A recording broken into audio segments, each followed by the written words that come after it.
भगवद गीता में भगवान श्री कृष्ण अर्जुन को मोक्ष के बारे में समझाते हैं। वे कहते हैं कि सच्ची मुक्ति की प्राप्ति के लिए हमें अपनी इच्छाओं, आसक्तियों और अहंकार को त्यागना होगा। इसको और सरल रूप से समझने के लिए श्री कृष्ण अर्जुन को नचिकेता की कथा सुनाते हैं। नचिकेता एक युवा ऋषि हैं जो आत्मा के स्वरूप और मोक्ष के मार्ग के बारे में जानना चाहते हैं। नचिकेता एक युवा ऋषि थे जो अपने पिता वाजश्रवस के साथ रहते थे।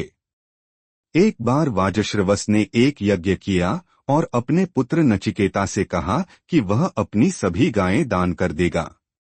नचिकेता ने अपने पिता से पूछा कि वह खुद को किसे दान करेंगे। वाजश्रवस ने क्रोध में आकर कहा कि वह नचिकेता को यमराज को दान कर देंगे। नचिकेता ने अपने पिता के वचन का पालन किया और यमराज के पास गया। यमराज उस समय घर पर नहीं थे, इसलिए नचिकेता ने 3 दिन तक उनकी प्रतीक्षा की। जब यमराज वापस आए तो उन्होंने नचिकेता की भक्ति और धैर्य से प्रसन्न होकर उसे 3 वरदान देने का वचन दिया। नचिकेता ने पहला वरदान अपने पिता की शांति और स्वस्थता के लिए मांगा। दूसरा वरदान स्वर्ग की प्राप्ति के लिए मांगा और तीसरा वरदान आत्मा के स्वरूप और मृत्यु के बाद की स्थिति के बारे में जानने के लिए मांगा। यमराज ने नचिकेता को आत्मा के स्वरूप और मोक्ष के मार्ग के बारे में समझाया। उन्होंने बताया कि आत्मा अमर है और मोक्ष की प्राप्ति के लिए हमें अपने वास्तविक स्वरूप को जानना होगा। नचिकेता की कथा हमें आत्मविचार, अनासक्ति और मोक्ष के मार्ग पर चलने की प्रेरणा देती है।